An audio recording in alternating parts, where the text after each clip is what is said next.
మహానుభావులు రాజకీయాలకు వస్తారని తెలియదు. ఈ రకమైనటువంటి మహానుభావులు మంత్రులు ముఖ్యమంత్రులై దేశానికి వెలుగుపెడతారనుకు తెలియదు ఆ రోజు. కానీ ఈరోజు మనము స్వయంగా చూస్తూ ఉన్నాం, అనుభవిస్తూ ఉన్నాము. కాబట్టే ఆ రోజు వారు స్పష్టత ఇవ్వలేకపోయారు. ఈ రకంగా దుర్మార్గంగా జైల్లో నుంచే పరిపాలన చేస్తారనే విషయం తెలియదు. అధికారం కోసం సిగ్గు విడిచి దిగజారి రాజకీయాలు చేస్తారని వారికి తెలియదు. బాధ్యతలో ఉన్నటువంటి వాళ్ళు ఎవరైనా నేరారోపణం కింద జైలుకి వెళితే వాళ్ళు రాజీనామా చేయాలి. ప్రభుత్వం పోదు, ఆ పార్టీ ఇంకోరిని ఎన్నుకోవచ్చు, జార్ఖండ్ లాగా. అంతే తప్ప వ్యక్తుల కోసం వ్యవస్థను దిగదార్చే విధంగా, ప్రజలలో నవ్వులపాలయ్యే విధంగా ఈరోజు కొంతమంది వ్యక్తులు అధికారాన్ని విడిచిపెట్టకుండా జైల్లో ఉండి పరిపాలన చేస్తున్నటువంటి విషయాలను మనం చూస్తూ ఉన్నాము. ప్రజలు రాజకీయాలంటే, రాజకీయ నాయకులు చేసేటువంటి అవినీతి అంటే అసహించుకుంటున్నటువంటి పరిస్థితి ఉన్నది. ఈరోజు మన్మోహన్ సింగ్ గారి హయాంలో సోనియా గాంధీ నేతృత్వంలో 12 లక్షల కోట్లు దోపిడీ జరిగాయని, కాగ్ కానీ లేక అనేకమైనటువంటి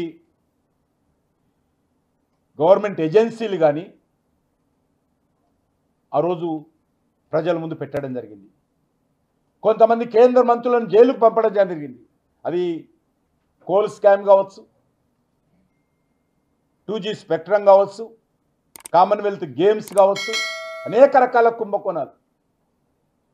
కాబట్టి ఈరోజు ప్రజల్లో రాజకీయ నాయకులు అంటే అసహ్యం ఏర్పడే విధంగా ఈరోజు కొంత ఉంది. దీని నుంచి మనం కాపాడుకోవాలి.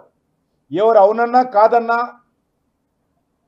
ప్రభుత్వాలను నడిపేది రాజకీయ నాయకులే, రాజకీయ పార్టీలే. ప్రజల నుంచి ఎన్నికై వాళ్ళే ఈరోజు రాజ్యసభలో, లోక్సభలో, అసెంబ్లీలో, కౌన్సిల్లో వస్తారు. వాళ్ళే చట్టాలు చేస్తారు. కాబట్టి వాళ్లకు నైతిక విలువలు అవసరం. వాళ్ళకు అంబేద్కర్ రాజ్యాంగ స్ఫూర్తితో వ్యవహరించాల్సిన బాధ్యత రాజకీయ పార్టీల మీద, రాజకీయ నాయకుల మీద ఉన్నది. అందుకే ఈరోజు నరేంద్ర మోడీ గారి ప్రభుత్వము ఇదొక నిర్మాణాత్మకమైనటువంటి సవరణ తీసుకురావడం జరిగింది.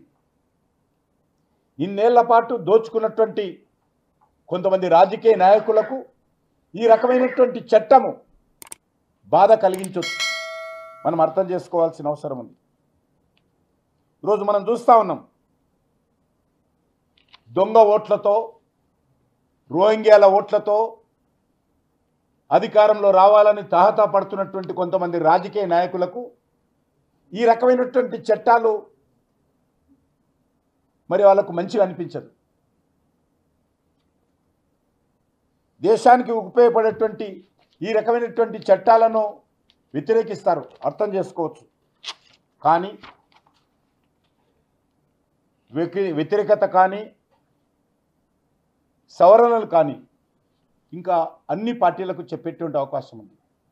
ప్రజల ముందు పార్టీలు, పార్టీ నాయకులు, వాళ్ళ ప్రభుత్వ అధినేతలు ఏ రకంగా వ్యవహరించాలో ఈ చట్టము జేపీసీ ముందు ఒక అగ్ని పరీక్షగా ప్రజల ముందు ఉంటుంది. ఏ పార్టీ గురువింద గింజ సామెతలాగా మాట్లాడుతుందో రానున్న రోజుల్లో దేశ ప్రజలు ఈ చట్టం ద్వారా మరి అర్థం చేసుకుంటారనే విషయాన్ని నేను మనవి చేస్తా ఉన్నాను.